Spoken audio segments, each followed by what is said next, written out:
अब तक हमने देखा मास्टर बहुत ज्यादा बीमार हो चुके होते हैं और लेडी अमा ने सभी हाशिरास को अपने आप पर मार्क लाने के लिए मेहनत करने के लिए कहती हैं। तब सभी हाशिरास उस मार्क को लाने के लिए और मुजान के खिलाफ लड़ने के लिए सभी डीमन स्लेयर कॉर्प्स के मेंबर्स को ट्रेन करने का फैसला करते हैं। और यहाँ मास्टर का क्रू तमाओ को डीमन स्लेयर कॉर्प आने के लिए इन्वाइट करता है। और अब आगे तब यहाँ हम देखते हैं योशिरो को एहसास हो जाता है कि लेडी तमाओ के पास कोई आया है, जिस वजह से वो भागता हुआ लेडी तमाओ के पास पहुंच जाता है। पर तब तक वो क्रू वहाँ से जा चुका होता है। तो योशिरो तमाओ के पास आकर कहता है, लेडी तमाओ चलिए यहाँ से जल्द से निकल जाते हैं, मैंने प्रिपरेशंस को पूरा कर लिया है। इसकी कोई जरूरत नहीं है। अब जब नेजुको सूरज में चल सकती है तो कुछ खतरनाक होने की संभावना है, या फिर ये सब कुछ इससे पहले ही स्टार्ट हो चुका था। जो उस दिन हुआ था उसी की वजह से हम आज का दिन देख पा रहे हैं। ये सच है योशिरो कि हम यहाँ से मूव करने वाले हैं, पर ये पहले से डिफरेंट होगा। मुझे जल्द से जल्द अपने रिसर्च के रिजल्ट्स को पूरा करना होगा और उसके लिए मुझे तुम्हारी जरूरत है। ये शायद आखिरी बार होगा जब हम कहीं जाएंगे। चलो फिर योशिरो, डीमन स्लेयर कॉर्प्स के हेडक्वार्टर्स चलते हैं, जहाँ उबुशाकी का घर है। तो हम यहाँ देखते हैं मास्टर ने तानजीरो को एक लेटर भेजा होता है, जिसमें वो लिखते हैं कि तानजीरो, आखिरकार तुम कैसे हो? ये कितनी बुरी बात है कि मैं मूव नहीं कर सकता। असल में मैं गियो से बात करना चाहता था, पर इस कंडीशन की वजह से मैं उससे बात नहीं कर पाऊंगा। ये बहुत ज्यादा इम्पोर्टेंट टाइम है जब हमें इकट्ठा रहना चाहिए और अपना बेस्ट देना चाहिए।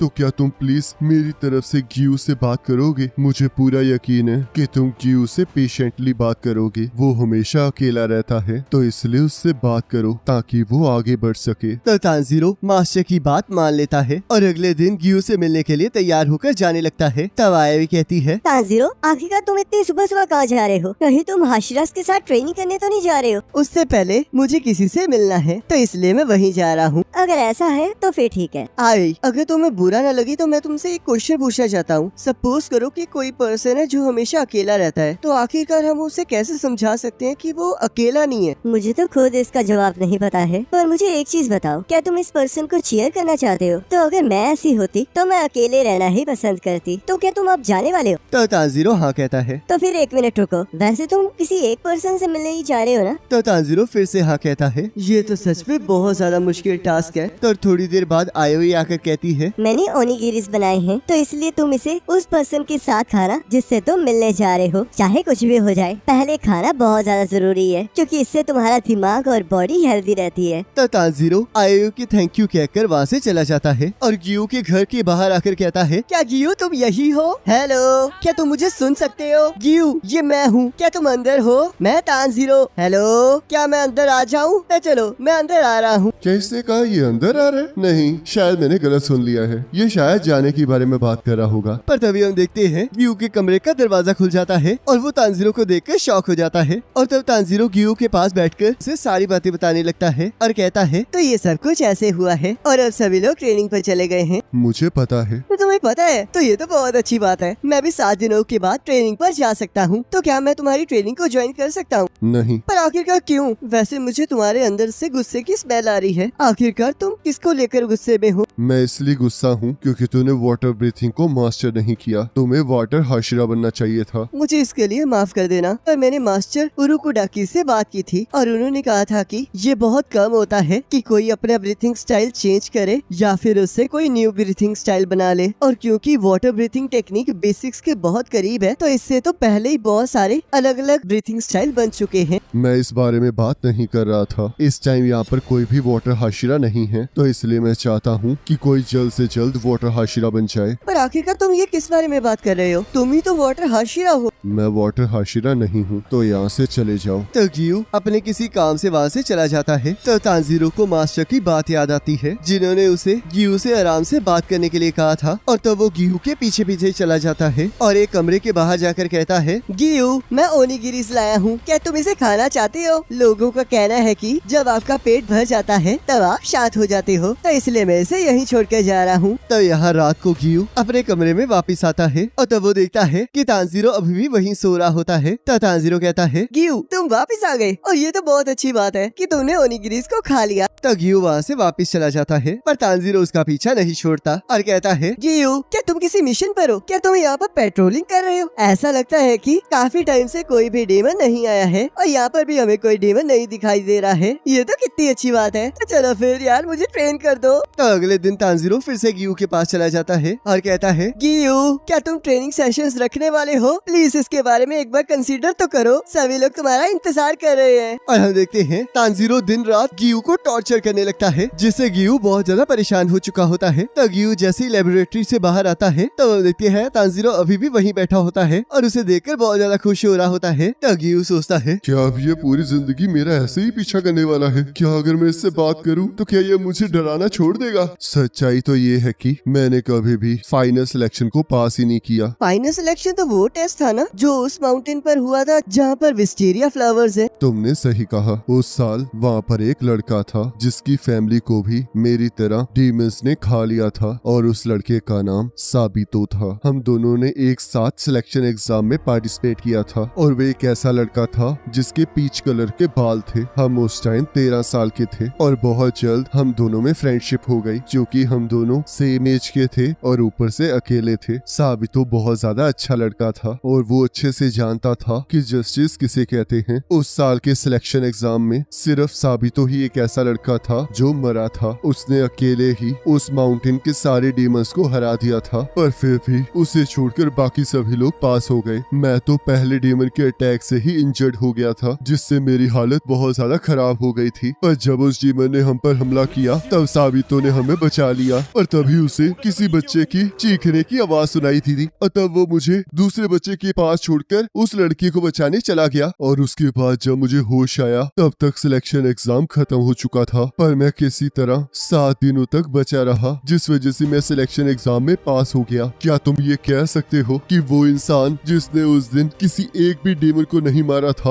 और उसे दूसरे के द्वारा बचाया गया था, क्या वो सच में पास होने के लायक है? मैं वाटर हाशिरा बनने के लायक नहीं हूँ और मैं तो बाकी हाशिरास के साथ कंधे से कंधा मिलाकर भी नहीं चल सकता। मैं उनसे बहुत अलग हूँ और अगर मैं सीधे सीधे कहूँ तो डीमन स्लेयर कॉर्प्स में मेरी कोई जगह नहीं है। तुम किसी और हाशिरा के पास जाकर ट्रेनिंग लो, तुम्हारे लिए यही सही रहेगा क्योंकि वो मार्क मुझ पर कभी नहीं आने वाला। पर अगर साबितो यहाँ पर होता तो उस पर पक्का आता। तो अब मुझे परेशान करना बंद करो क्योंकि इससे तुम बस अपना टाइम वेस्ट कर रहे हो। मुझे पूरा यकीन है कि गियू पक्का हमेशा यही दुआ करता है कि काश उस दिन साबितो की जगह वो मर जाता। मैं ये जानता हूँ कि अगर आप किसी की बहुत ज्यादा केयर करते हो और अगर वो आपके पहले ही मर जाए तो आपको कितना दर्द होता है और आप हमेशा यही दुआ करते हो कि काश वो आपकी जगह जी पाते। और ये चीज तब तो बहुत ज्यादा असर करती है जब वो पर्सन आपको बचाते बचाते मरा हो। इसमें ऐसा फील होता है जैसे कि आपके टुकड़े टुकड़े हो गए हो। साबितो वो लड़का था जिसने माउंट सागरी पर मुझे ट्रेन किया था और वो बहुत ज्यादा मिस्टीरियस एक्सपीरियंस था। उस टाइम उन्हें मरा होना चाहिए था पर फिर भी उन्होंने मेरी मदद की। मुझे यकीन नहीं हो रहा कि साबितो और गियू ने इकट्ठे टेस्ट दिया था। तो अगर साबितो अभी जिंदा होता तो वो पक्का इस टाइम गियू की एज का होता। ये तो बहुत ज्यादा इनक्रेडिबल है कि उसने फाइनल सिलेक्शन में सबको बचाया। मैं तो ऐसा कुछ नहीं कर पाया था क्योंकि मैं तो खुद को ही बचाने में लगा हुआ था। अगर वो इस टाइम जिंदा होता तो वो पक्का इस टाइम बहुत ज्यादा ग्रेट स्वॉर्ड्समैन बनता।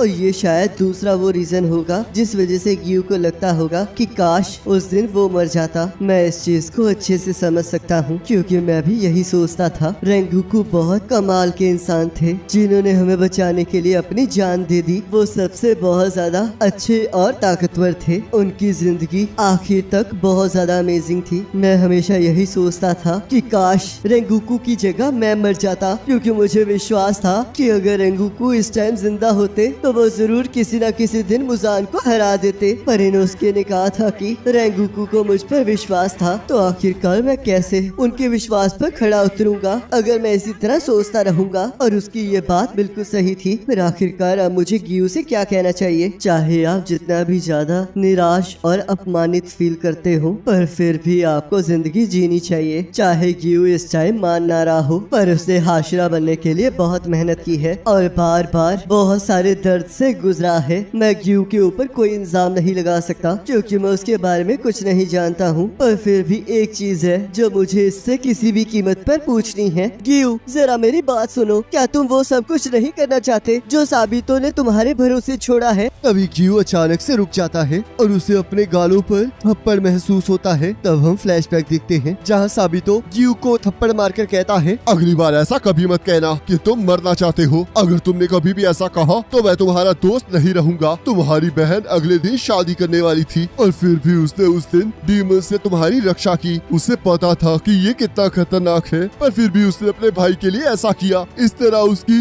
मौत की बेइज्जती मत करो। तुम्हें अपनी बहन के लिए जिंदा रहना ही होगा, क्योंकि उसने तुम्हारे लिए अपनी जान कुर्बान की है और तुम्हें ये फ्यूचर दिया है, तो इसलिए तुम्हें जीना ही होगा। तब यहाँ गियू सोचता है, मुझे उस थप्पड़ का दर्द महसूस हो रहा है। आखिरकार मैं इस चीज को भूल कैसे गया था? मैंने तो साबितों से वादा किया था। क्या ये इम्पोर्टेंट नहीं था, या फिर मैं इसे याद नहीं करना चाहता था क्योंकि इससे मेरे आंसू कभी नहीं रुकते? अगर मुझे ये याद आता तो मैं बहुत ज्यादा दुखी हो जाता और कुछ नहीं कर पाता। सुताको, साबितो, मुझे माफ कर देना कि मैं इतना इमेच्योर हूँ। ये तो बहुत बुरा हो गया। अब तो इसने हिलना भी बंद कर दिया है। आखिरकार अब मैं क्या करूं? क्या मैंने कुछ गलत कह दिया? अब तो ग्यू बहुत ज्यादा डिप्रेस्ड लग रहा है। क्या मैंने उसके जख्मों पर नमक छिड़क दिया? रुको जरा, मेरे पास एक आइडिया है। शायद हमें ईटिंग कॉन्टेस्ट करना चाहिए, और अगर मैं इसमें जीत जाऊंगा तो इससे इसे अपना मूड ठीक करना होगा और मुझे ट्रेन करना पड़ेगा। मैं इसे लड़ने के बारे में नहीं कह सकता क्योंकि इस टाइम मुझे लड़ने की इजाजत नहीं है, और क्योंकि ग्यू चुपचाप रहने वाला बंदा है तो इसलिए तो हमें ईटिंग कॉन्टेस्ट के टाइम तो बात करने की भी जरूरत नहीं पड़ेगी। और ये तो सच में कितना अच्छा आइडिया है। तानजीरो, लेट रिस्पॉन्स करने के लिए माफी चाहता हूँ। ग्यू, क्या तुम मेरे साथ सोबा ईटिंग कॉन्टेस्ट करना चाहोगे? पर आखिरकार क्यों? और तब हम देखते हैं वो दोनों ईटिंग कॉन्टेस्ट करने चले जाते हैं। तब गियू कहता है, मैंने अभी तक शिनोबू से ट्रेनिंग के बारे में कुछ नहीं सुना है। क्या उसने तुम्हें कुछ बताया? उन्होंने तो मुझे भी कुछ नहीं बताया। पता नहीं वो किस तरह की ट्रेनिंग करवाएंगी। तब यहाँ शिनोबू सोच रही होती है कि मुझे शांत रहना होगा। सिस्टर प्लीज मुझे शांत रहने में मदद करो। सिर्फ इमेच्योर ही होते हैं जो अपने इमोशंस को कंट्रोल नहीं कर पाते। और तब हम देखते हैं शिनोबू अपने इमोशंस को कंट्रोल नहीं कर पा रही होती, और तभी वहाँ पर कनाओ आ जाती है और कहती है, मास्टर मैं वापस आ चुकी हूँ और इसके बाद मैं विंड हाशिरा के साथ ट्रेनिंग करने जाऊंगी। तो क्या मैं स्टोन हाशिरा के साथ ट्रेनिंग करने के बाद आपके साथ ट्रेनिंग कर सकती हूँ? तब शिनोबू कहती है, इस बार मैं